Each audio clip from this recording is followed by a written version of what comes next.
Today, the latest weapons, coupled with the fighting skill of the American soldier, stand ready, on the alert all over the world to defend this country, you, the American people, against aggression. This is The Big Picture, an official television report to the nation from the United States Army. Now, to show you part of the big picture, here is Sergeant Stuart Queen. A little over 100 years ago, Commodore Matthew E. Perry landed on Okinawa. He was so impressed with the strategic location of the island that upon his return he urged Congress to negotiate with the islanders in the hope that Okinawa might become a United States possession. At the time, Congress was uninterested. Now, a century later, Okinawa is a possession of the United States, ceded to us in the Japanese peace treaty. Furthermore, it is the only possession we hold in Asia. What your Army is accomplishing today on this island is vital to the defense of freedom in the Far East. 67 miles long, 18 miles across at the widest point. In area, about half the size of Rhode Island. Native population, about 600,000 persons. A small, rocky, typhoon-swept island. That is Okinawa. Unimportant, at first glance, perhaps. But despite its small size and unattractive features, Okinawa is a vital bastion of the free world. It is the largest island in the Ryukyu's chain, which stretches from Japan to Formosa. It is 400 miles from the coast of Communist China. Another 400 to Formosa. About 1,000 miles to Tokyo or Seoul. It stands among friends and foes, by its existence alone, a deterrent to aggression. But Okinawa has not always played the world-important role it plays today. For many centuries, it slept, an island off the beaten track of world affairs. Its people, in racial strain related to the Japanese, developed the primitive Oriental culture. Feudal lords ruled over scattered straw hut villages, where life centered around two things, rice and religion. Ancestor worship was the dominant faith. Here, peaceful peasants lived and worked. And children played, with little brother or sister, a perennial passenger. It was a contented culture that looked backward rather than forward for its inspiration. As such, it developed but little over the centuries. The growing of rice was the most important occupation. The earth was worked by hand with ancient tools. The rice was sown by hand and harvested by hand. It was a rough, simple life. But when the soil was good and the harvest plentiful, the people were content. They lived in peace and primitive prosperity.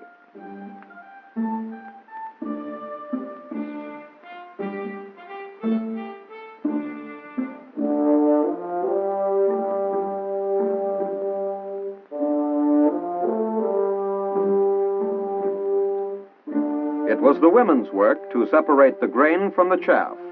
It took strenuous shaking to sift the rice kernels through a straw sieve.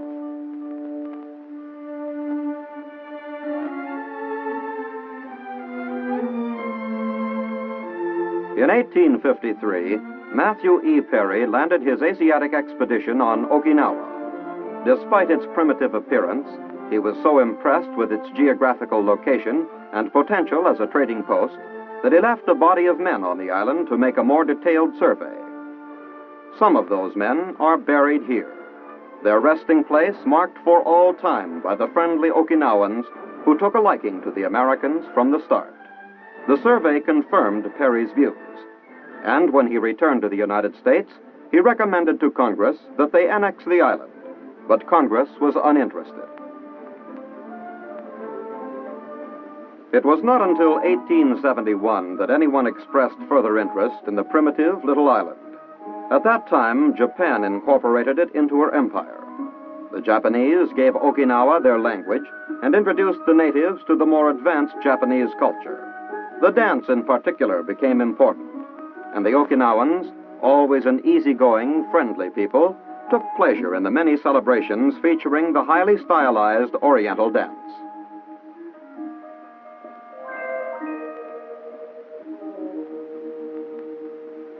However, since the Japanese looked upon the island primarily as a source of agricultural supply, they deliberately did nothing to develop its economy.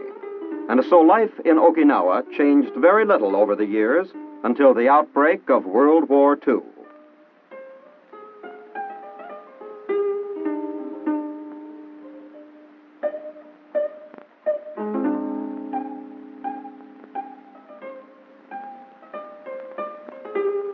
Vital to the Japanese defense, it was their last stronghold outside of the home islands. Equally vital to the American offensive, it must be taken before the attack on Japan could succeed.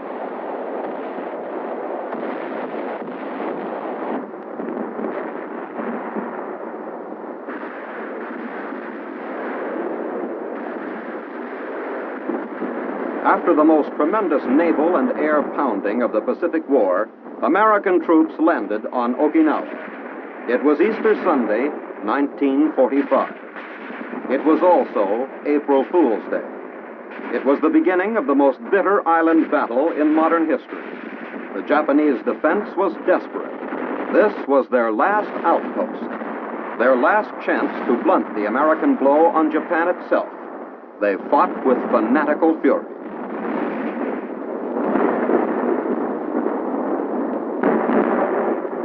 And the island gave its rugged support.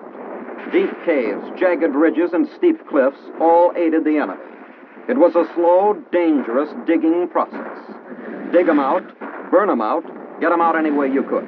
It was an individual operation against each and every Japanese soldier on the island. It was a tough way to fight on a tough little island. Okinawa earned the name the Rock.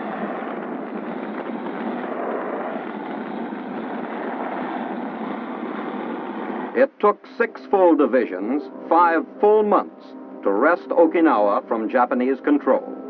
The few prisoners taken attested to the fury of the battle. When it was finally all over, there wasn't much left standing on Okinawa.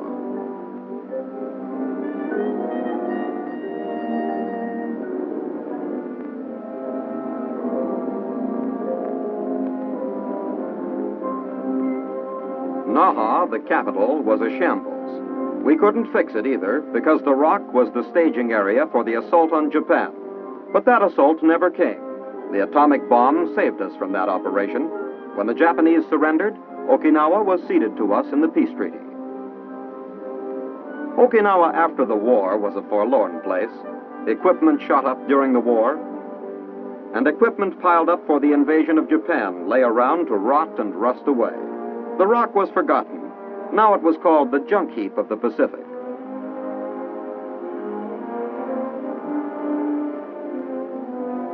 The few troops that remained lived in temporary quarters.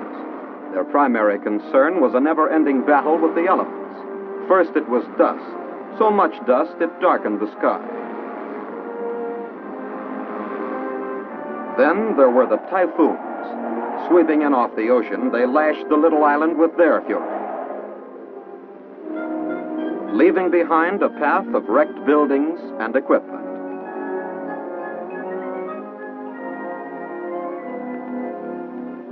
And afterwards, mud, bogging down everything to a crawl. Okinawa earned a new name, the outpost of the outcast. Then in 1949, suddenly, almost overnight, the situation changed. The Chinese mainland had fallen to the communists. In 1950, South Korea was invaded. Okinawa became vitally important. Equipment was rushed in. New facilities had to be built, new runways, new roads, and new buildings. We had to make Okinawa strong.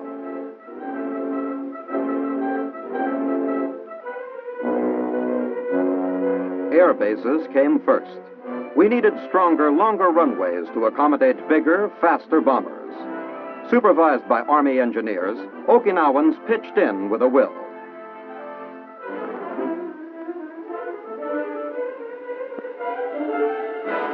Heavy equipment was brought in, and men who had never even seen steamrollers were taught to operate them.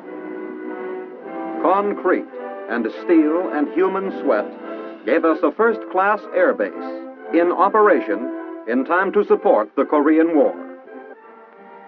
Day after day, plane after plane, the B-29s roared up from their Okinawan bases.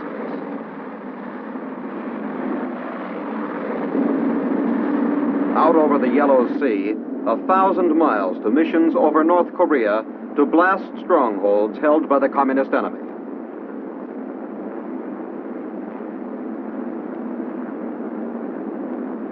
The bombers fought their war from that important little island, Okinawa.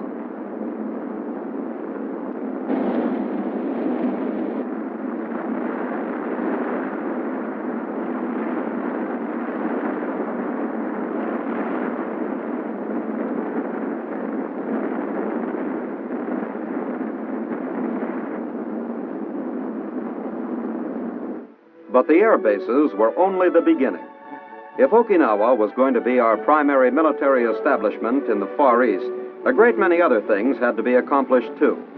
Barracks, headquarters, warehouses, depots, and other facilities were entirely inadequate. New typhoon-proof permanent buildings had to be constructed. To keep costs at a minimum, contracts were let out to Japanese and Philippine companies. Okinawans were taught the skills necessary: bricklayers, steel riggers, painters, and carpenters, and Okinawa blossomed out in a boom of construction activity. Along with the purely military construction went the development of dependence housing. Attractive suburban areas were laid out and trim modern homes constructed. Now, American kids play happily among the smart new homes of the servicemen's family.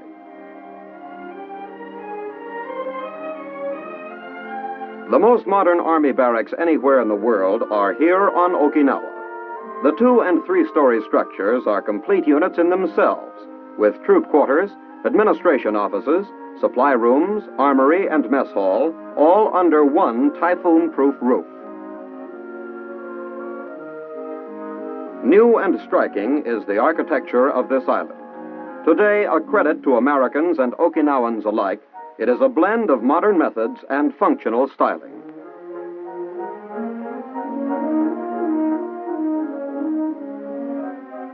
The beautiful RICOM headquarters building is perhaps the crowning achievement. There is a shuffleboard court on the roof, while inside, an imaginative use of glass and steel gives light, efficient office space. This is a building worthy of any great city anywhere.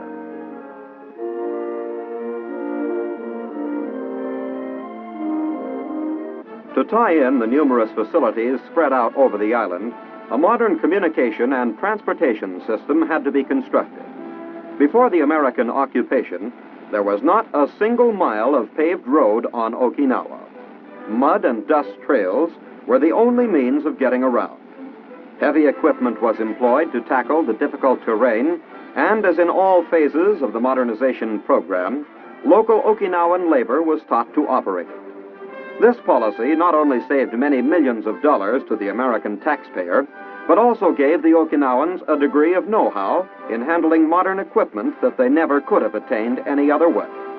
It will mean a better standard of living for the Okinawa of tomorrow and goodwill towards their American friends today. This friendly working together on a common project has paid one big dividend already. There is no fifth column on Okinawa. No fear of sabotage in time of emergency. The hard-working, willing Okinawans will stand by their American friends in time of trouble.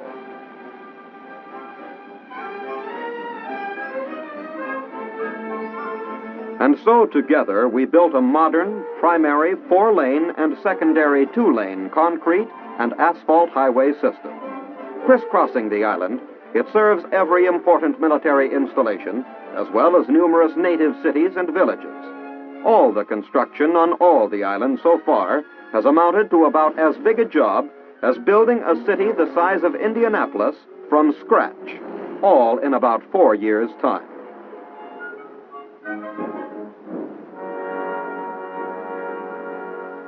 The physical facilities of a military base are vitally important, but equally important are the men who man the base. Troops must be in top-notch shape to defend the island at a moment's notice.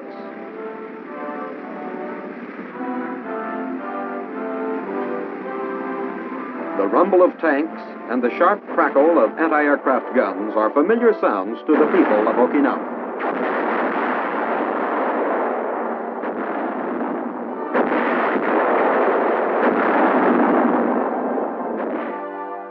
Remembering the tremendous cost of taking the island from the Japanese, we want to make it impractical for any aggressor to attempt attack.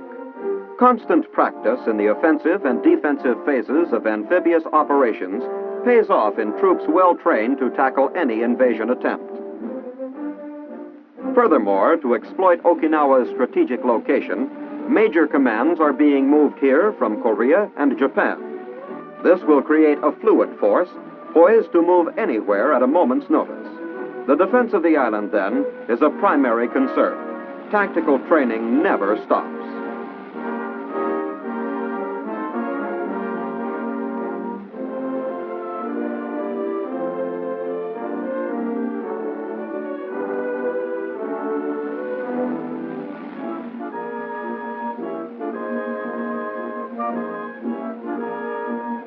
In these operations, new techniques are constantly employed, and new equipment tested out under battlefield conditions. These assault vehicles are the latest, offering protection to troops as they disembark. Only by this constant training are commands kept at top efficiency, and RICOM, the Ryukyu's command, intends to keep it that way.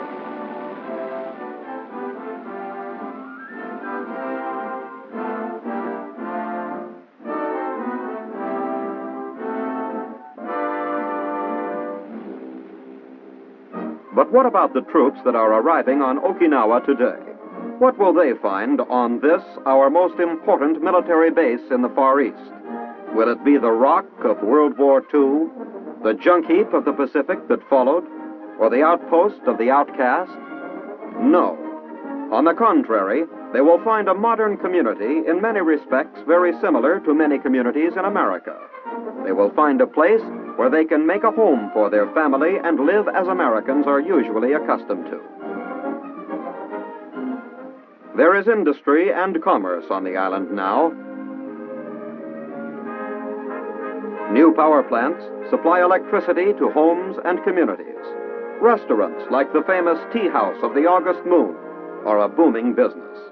The movies have become popular with both American and Japanese products shown. Today, there is a native press, and outside the news building, Okinawans keep up with the latest world events. For this is a modern community, despite its ancient traditions and Oriental character. There is a blending of the new and the old here, of the East and the West. Some sections of the island are reminiscent of any Oriental community with crowded streets, bustling activity, and eager vendors. Elsewhere, there are ultra-modern department stores.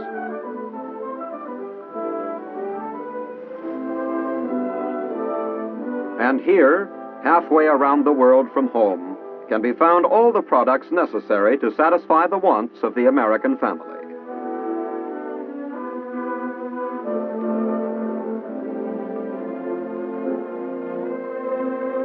These stores, staffed by native Okinawans, do a booming business with the serviceman shopper.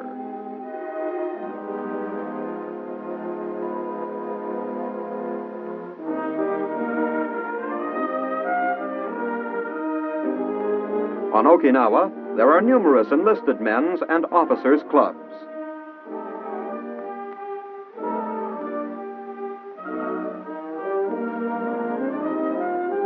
Supported entirely by members' dues, they provide many facilities for family recreation.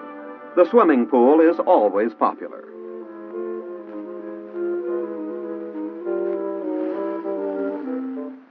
But there are also excellent golf courses.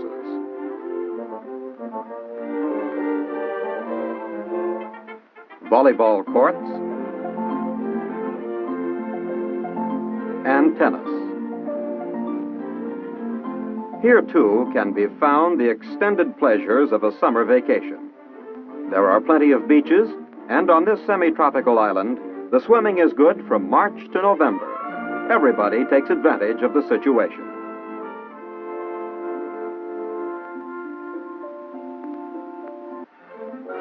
But how has all this activity affected the Okinawans? Under American guidance, the island has turned into a prosperous, modern community. However, rice is still the staple food, but new commercial possibilities have been found for the rice straw. Over the centuries, it served as material for making many articles useful to the native population.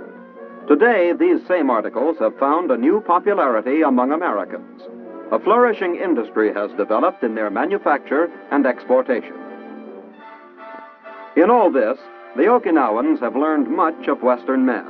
They have learned new skills, discovered a higher standard of living, and enjoyed new forms of recreation. But Okinawa and its friendly people are strong on tradition, and despite the many aspects of modern life, much remains of the past. The family is still the most important unit in Okinawan society, and ancestor worship is still the dominant religion. Here, a modern family worships at the tomb of their predecessors.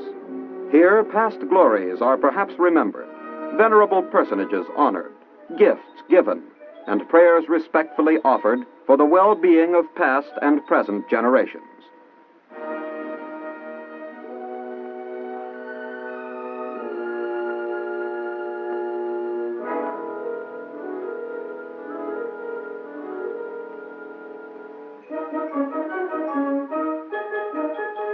Inside the more elaborate shrines, the same simple ceremony pays respect to those who have gone before.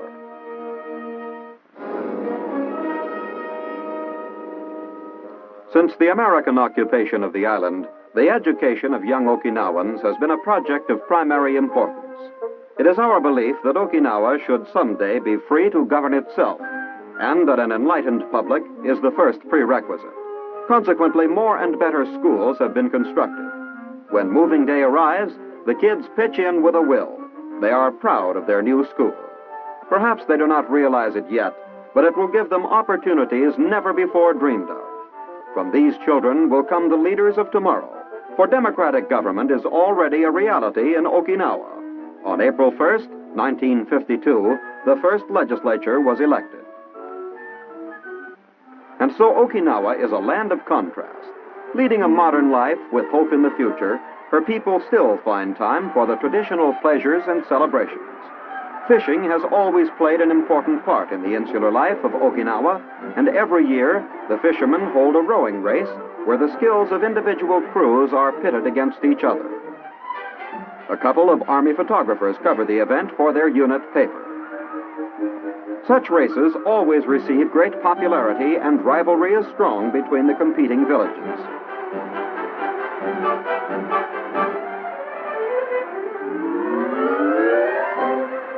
Crowds line the waterfront to cheer their favorites.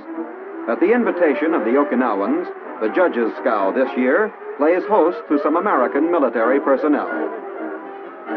But whoever wins, the outcome is always a wet one for the victors' rooters as they dash into the water to congratulate the winning boat, banners waving.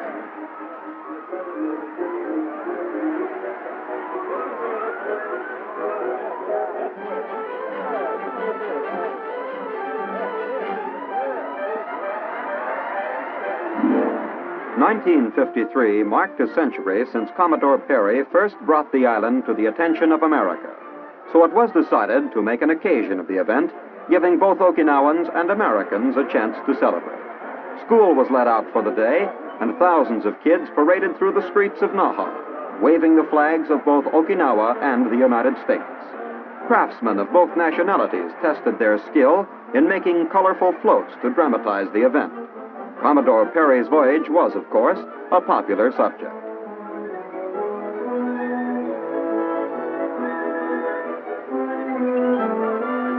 There go the queens of the day. And here comes an Oriental version of the Commodore and his valiant crew.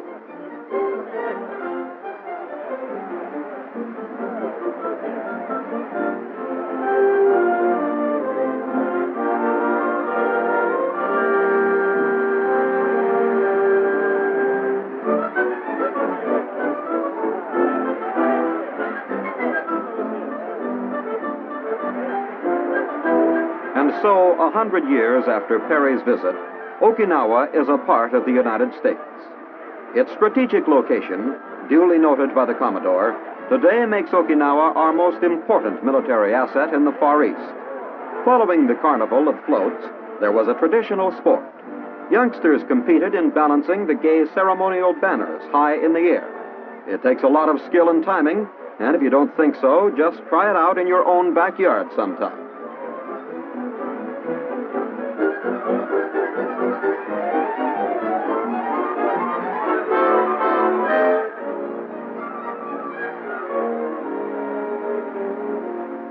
Then it became our turn to celebrate.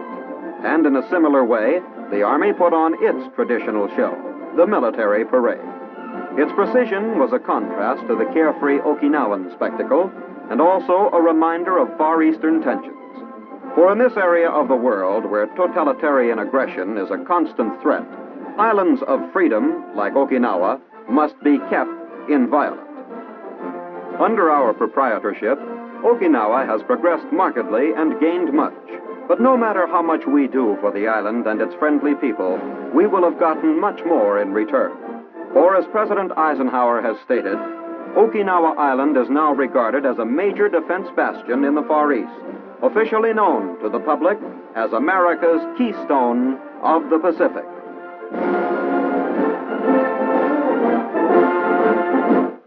And so Okinawa is an outpost.